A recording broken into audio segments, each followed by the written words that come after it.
Yo, what's going on, guys? Today we have when this shootout created a hockey legend.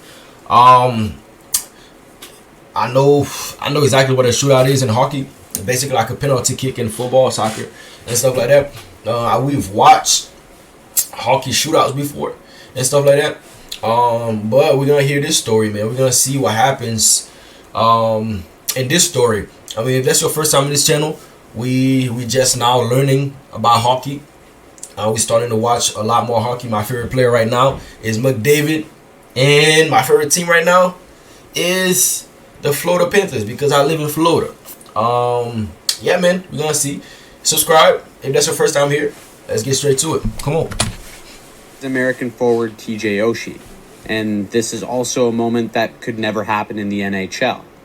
Why? Because right now, TJ Oshie is on his 6th shootout attempt of the game.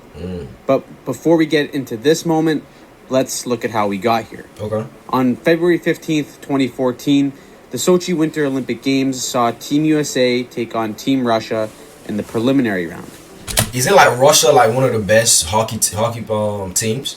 Tell me in the comments. I know Canada is very good, and Russia is very good, right? Am I tripping? Tell me in the comments, please.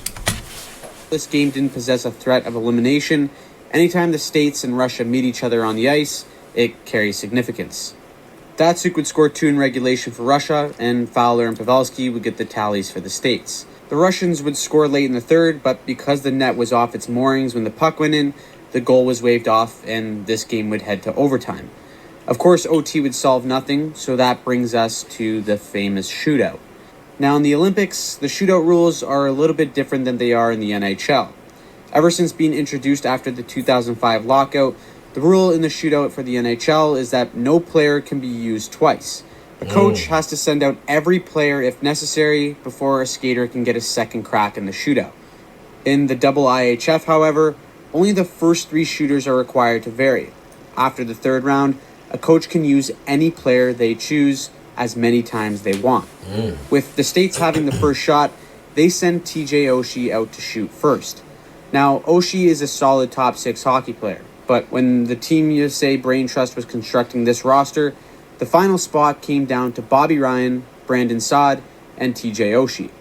Chicago Blackhawks GM Stan Bowman pushed for his guy at the time, which was Brandon Saad, stating that he was a better all-around player than Oshie, but Predators GM David Poile argued that Oshie would be good for the locker room and for overtime, stating word for word that Oshie's got that shootout move.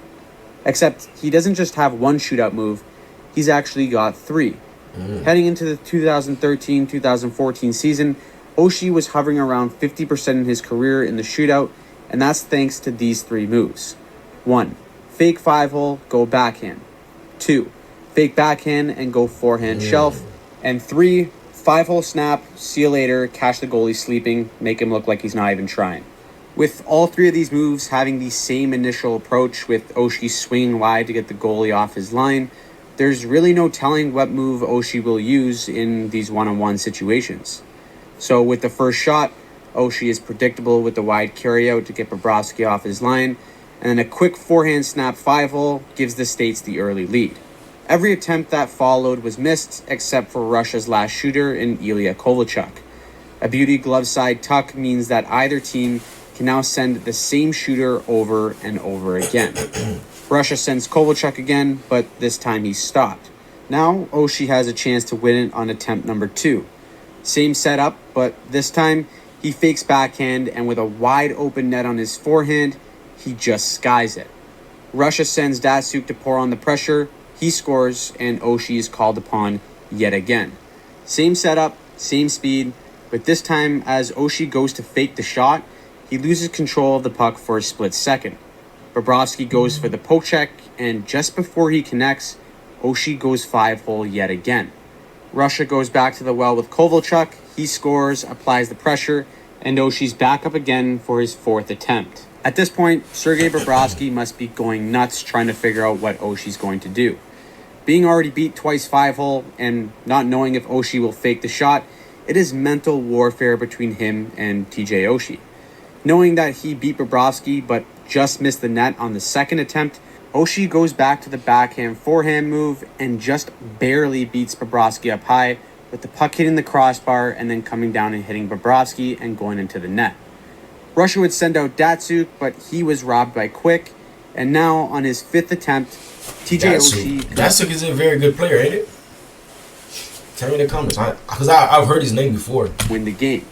But on this one, Bobrovsky makes his first legitimate stop on Oshie, and the mind games continue. Oshie attempts to fake 5-hole here to go backhand, and Bobrovsky actually bites based on how quickly he drops to the butterfly. Oshie rushes the backhand release, and if he just holds on here for a split second, it's unlikely that Bobrovsky gets a paddle on that puck. With Datsuk missing the shot prior, Russia sends Kovalchuk out again with 2 goals already in the shootout. This time, though, he's robbed by Quick, and TJ Oshie gets one more shot to play hero. Up until this point, Oshie has gone 3 for 5 so far in the shootout, and right now he's got a decision to make on what move he feels will give him the best chance to win the game. Scoring 2 goals 5-hole already, going for the quick snap might be the move, but judging by the last attempt, Bobrovsky seemed ready for that shot. With Bobrovsky seeing all the moves in Oshie's repertoire, the mind games between shooter and the goalie is on a whole other level. Okay. The whole hockey... The stress level, bro, like knowing the whole nation is... You got the whole nation on your back. Ooh, I'll be like... I'll be shaking, boy. What? Bobrovsky knows Oshie will go with one of these 3 moves. But thanks to Oshie's identical setup on every attempt, Bobrovsky's guess is as good as any of ours watching. With TJ Oshie being handpicked to make this team for this exact moment, a goal here would make him a legend for USA hockey. So with the pressure of the Olympics and the history of these 2 countries, you're about to witness one of the most iconic shootout finishes in hockey history. Come on. And Bobrovsky, duel again. Score! Team USA wins! So, I hope you guys enjoyed the video. Let me know who you think is the greatest shootout player to ever touch the ice. And also, if you would like to see this format in the NHL one day. For me, I love this format because of the cat and mouse mind games that can go on between shooters and goalies. If you keep sending out the same player, you get storylines like this, and ideally, that's a little bit more entertaining than the current shootout format. I know fans want it gone entirely, but moments like this make it more entertaining. Anyways, drop a comment down below, and if you like this video and want to see more hockey breakdowns, make sure you click that subscribe button and turn on notifications. This was a very good video. Oh, man. This was good. Like... Okay, outside of this, was he a really good player in the NHL though, or was he just really known to be a good shootout taker and stuff like that? Tell me in the comments, man. This was a very good video. Thank you guys for watching with me. If this is your first time here on this channel, come on, man, subscribe. I'll see you on the next one.